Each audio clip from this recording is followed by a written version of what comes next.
AI 시대가 왔습니다. 2026년, 그러니까 불과 몇 년 뒤인데 우리 직장은 과연 어떤 모습일까요? 불안하기도 하고 어쩌면 기회일 수도 있겠죠? 이 미래의 직장에서 우리가 어떻게 살아남을 수 있을지 그 생존 가이드를 지금부터 한번 제대로 펼쳐보겠습니다. 요즘 다들 이런 생각 한 번쯤 해보시지 않으셨어요? AI가 발전하는 거 보면 와, 진짜 무섭다 싶을 정도로 빠르잖아요. 이러다가 내 일자리 괜찮을까? 하는 불안감? 저만 느끼는 거 아니죠? 그런데 말이죠. 만약에 AI가 나보다 똑똑해지면 어쩌지? 라는 이 질문 자체가 잘못된 거라면요. 사실 우리가 진짜 던져야 할 더 본질적인 질문이 따로 있거든요. 지금부터 그게 뭔지 해답을 같이 찾아보시죠. 자, 그럼 우리가 던져야 할 첫 번째 질문. 지금 이 변화가 그냥 일자리가 다 없어지는 거다라고 생각해야 할까요? 꼭 그렇지는 않습니다.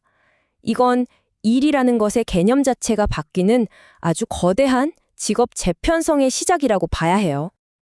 세계경제포럼에서 이 현상을 아주 정확하게 짚어냈어요. 진짜 문제는 일자리 개수가 줄어드는 게 아니라는 거죠. 핵심은 뭐냐면 사라지는 기술이랑 새로 필요한 기술 사이의 갭이 너무 크다는 거예요. 이걸 바로 기술 불일치라고 부르는 거고요. 자, 숫자로 직접 한번 보세요. AI 전문가나 친환경 기술 같은 분야에서는요, 무려 1억 7천만 개의 새로운 일자리가 생겨난대요. 근데 동시에 데이터 입력 같은 단순 반복 업무는 9,200만 개가 사라지고요. 그러니까 전체적으로 보면 7,800만 개가 늘어나는 셈이긴 한데 이 숫자 뒤에 숨겨진 진짜 의미는 어마어마한 사람들이 기존의 기술을 버리고 완전히 새로운 걸 배워야 한다는 거죠. 정말 거대한 변화입니다. 그런데 골드만삭스가 내놓은 숫자는 더 충격적입니다. 3억. 이게 뭐냐면요. 전 세계적으로 AI 다동화 때문에 직접적인 영향을 받는 정규직 일자리 수예요. 3억 개요. 와, 이 숫자 하나만 봐도 지금 우리가 얼마나 큰 변화 앞에 서 있는지 실감이 나시죠? 자, 그럼 이렇게 정신없이 변하는 세상에서 우리는 도대체 뭘로 우리 가치를 증명해야 할까요? 바로 여기서 오늘 이야기의 핵심이 나옵니다.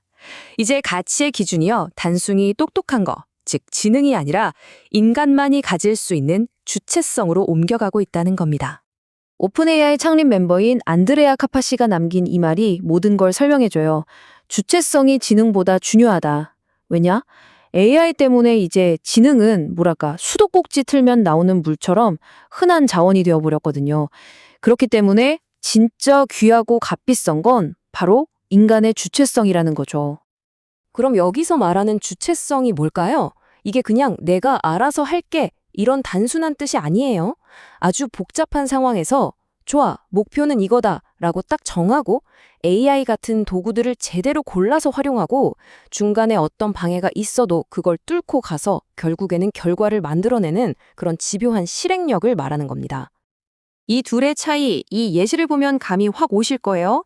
AI한테 그냥 이 데이터 분석해서 요약 좀 해줘 라고 시키는 거. 이건 그냥 AI의 지능을 세는 수동적인 일이죠. 하지만 우리 회사 매출 왜 떨어졌는지 원인부터 찾고 해결책도 내놓고 다음 달까지 성과 올릴 실행계획까지 만들어봐. 이렇게 큰 그림을 그리고 방향을 제시하는 것. 바로 이게 인간의 능동적인 주체성인 겁니다. 차이가 엄청나죠? 자, 그럼 이 주체성을 가지고 AI랑 어떻게 같이 일해야 할까요? 그 구체적인 방법이 있습니다. 바로 디지털 켄타우로스가 되는 거예요. 디지털 켄타우로스. 말이 좀 어렵나요? 신화에 나오는 반은 사람, 반은 말인 켄타우로스를 생각하시면 돼요. 인간의 머리, 즉 전략이나 창의성, 판단력은 우리가 담당하고요. 말의 다리, 그러니까 지치지 않고 데이터를 처리하고 계산하는 건 AI한테 맡기는 거죠.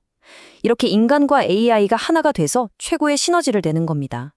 역할 분담이 확실하죠? 이걸 실행하는 구체적인 방법이 바로 샌드위치 워크플로우예요. 샌드위치처럼 위아래 빵은 우리가 잡고 있는 거죠. 맨 윗빵, 즉 첫 단계는 우리 인간이 문제가 뭐야? 목표는 이거야? 계획은 이렇게 짜자 라고 정하는 거예요. 그리고 맨 아래 빵, 마지막 단계에서는 AI가 내놓은 결과를 검증하고 인간적인 통찰을 더해서 최종 책임을 지는 거죠. 그 사이에 있는 내용물, 그러니까 실제 실행이나 데이터 처리는 AI가 하도록 맡기는 겁니다. 시작과 끝은 반드시 우리 손에 있어야 한다는 게 핵심이에요. 이게 얼마나 강력한지 보여주는 진짜 재미있는 일화가 있어요. 바로 프리스타일 체스 대회인데요. 여기서 정말 놀라운 결과가 나왔습니다. 세계 최고의 슈퍼컴퓨터도 졌고요. 체스 그랜드마스터도 졌어요. 그럼 누가 이겼냐? 바로 평범한 사람과 평범한 AI가 한 팀을 이룬 조합이 우승을 해버린 겁니다. 이게 뭘 의미할까요? 그냥 힘이 센 게 중요한 게 아니라 인간과 AI가 어떻게 협력하는지 그 프로세스가 훨씬 더 중요하다는 걸 보여준 거죠. 자, 이렇게 인간과 AI가 같이 일하는 세상이 되면 경제적으로는 어떤 일이 벌어질까요? 어떤 것의 가치는 뚝 떨어지고 어떤 것의 가치는 확 올라가게 될까요? 지금부터 인간 프리미엄이라는 개념으로 이걸 한번 뜯어보겠습니다. 먼저 우리가 알아야 할 건 AI 디플레이션이라는 현상이에요. 이게 뭐냐면 AI가 글이든 코드든 그림이든 지적인 결과물들을 거의 무한정으로 찍어내잖아요. 그러니까 공급이 너무 많아져서 평범한 수준의 결과물은 가격이 거의 0에 가까워지는 거예요.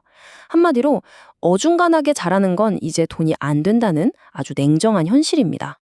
하지만 바로 그 순간 정반대 현상이 일어납니다. 바로 인간 프리미엄의 가치가 폭등하는 거죠.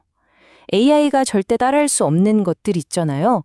사람 사이의 신뢰, 깊은 공감 능력, 윤리적인 판단, 그리고 최종적인 책임감 같은 거요. 이런 인간적인 가치들이 오히려 더 희귀해지면서 그 경제적 가치가 엄청나게 올라간다는 겁니다. 이 그래프를 보시면 바로 이해가 되실 겁니다. 뭔가 중요한 결정을 해야 할 때 소비자들은 누구를 더 선호할까요? 놀랍게도 80%, 그러니까 10명 중 8명은 여전히 AI가 아니라 사람과 직접 상호작용하고 싶어 합니다. 참 아이러니하죠?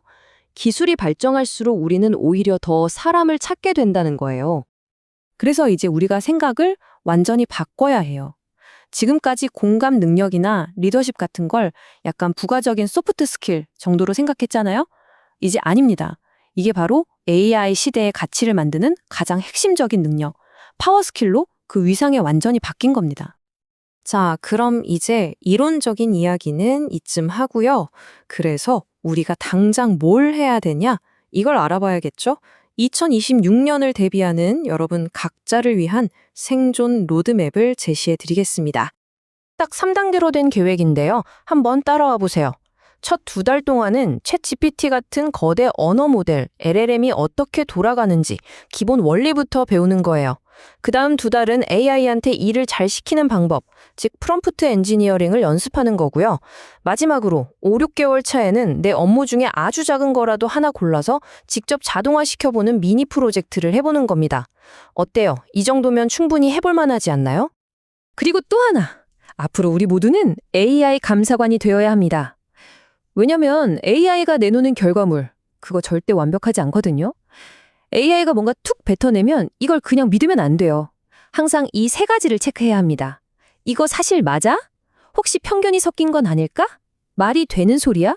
이렇게 비판적으로 검증하는 능력이 이제 여러분의 새로운 핵심 역량이 될 겁니다. 자, 오늘 이야기의 가장 중요한 결론입니다. 꼭 기억하세요. 진짜 위협은요, AI가 여러분을 대체하는 게 아니에요. 진짜 위협은 AI를 여러분보다 훨씬 더 잘 쓰는 어떤 사람이 여러분을 대체하는 겁니다. 거대한 변화라는 파도는 피할 수 없이 이미 우리 코앞까지 밀려왔습니다. 이 파도에 그냥 휩쓸려 떠내려갈 것인가, 아니면 이 위에서 멋지게 파도 타는 법을 배워서 새로운 기회를 잡을 것인가. 이제 선택은 여러분의 몫입니다.